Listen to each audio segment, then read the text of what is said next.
Supreme court ने पतंजलि को फटकार लगाई कि झूठा प्रोपेगंडा करोगे तो करोड़ों रुपए का जुर्माना लगेगा।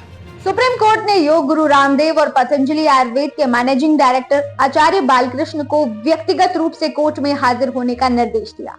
क्या आप जानते हैं कि आपके स्वास्थ्य उत्पादों के विज्ञापन और उनके दावे कितने सच होते हैं? क्या विज्ञापन में दिए गए लाभ वास्तविकता को दर्शाते हैं? आज हम इसी विषय पर चर्चा करेंगे। नमस्कार, आप देख रहे हैं एयर न्यूज। आइए पहले नजर डालते हैं पिछली घटनाओं पर। सुप्रीम कोर्ट ने मंगलवार को योग गुरु रामदेव और पतंजलि आयुर्वेद के मैनेजिंग डायरेक्टर आचार्य बालकृष्ण को उनके उत्पादों के विज्ञापन और दावा किए गए स्वास्थ्य लाभों के संबंध में अवमानना आरोपों के सिलसिले में व्यक्तिगत रूप से कोर्ट में हाजिर होने का निर्देश दिया। इसके अलावा कोर्ट ने रामदेव को एक और नोटिस भेजा है, जिसमें उनसे पूछा गया है कि वे क्यों अवमानना कार्रवाई का सामना नहीं करना चाहते।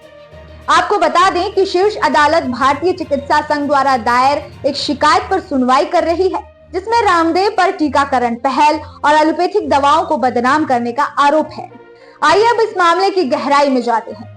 विज्ञापनों में दिखाए गए दावों की सत्यता पर हमेशा से ही प्रश्न उठता रहता है, और जब ये दावे न्यायिक समीक्षा के दायरे में आते हैं तो इसका समाज पर क्या प्रभाव पड़ता है? क्या उपभोक्ता विज्ञापनों में दिए गए दावों की सत्यता की जांच करने में सक्षम है, या उन्हें और ज्यादा सजग और जागरूक होने की अभी आवश्यकता है? वैसे पतंजलि से जुड़े इस मामले की शुरुआत तब हुई जब भारतीय चिकित्सा संघ ने रामदेव के खिलाफ शिकायत दर्ज की, जिसमें उन पर टीकाकरण पहल और एलोपैथिक दवाओं को बदनाम करने का आरोप था। इसके बाद न्यायालय ने रामदेव और आचार्य बालकृष्ण को उनके उत्पादों के विज्ञापन और दावे किए गए स्वास्थ्य लाभों के संबंध में अवमानना आरोपों के सिलसिले में व्यक्तिगत रूप से कोर्ट में हाजिर होने का निर्देश दिया। वर्तमान में इस मामले की सुनवाई जारी है और न्यायालय ने इस मामले में अपना असंतोष व्यक्त किया है, जो ये दिखाता है कि विज्ञापनों में दावों की सत्यता और उनके प्रभावों को लेकर न्यायिक प्रणाली कितनी सजग है। भविष्य में इस तरह के मामले उपभोक्ता अधिकारों और विज्ञापन नैतिकता के क्षेत्र में नए मानक स्थापित कर सकते हैं। ये न केवल उपभोक्ताओं को अधिक सजग बनाएगा, बल्कि कंपनियों को भी अपने विज्ञापनों में अधिक पारदर्शिता और सत्यता का प्रदर्शन करने के लिए प्रेरित करेगा। वैसे इस तरह की अन्य घटनाओं में हमने देखा है कि विज्ञापनों में दावों की सत्यता को लेकर उपभोक्ता अधिकार संगठनों और न्यायिक प्रणाली ने हमेशा महत्वपूर्ण कदम उठाए हैं।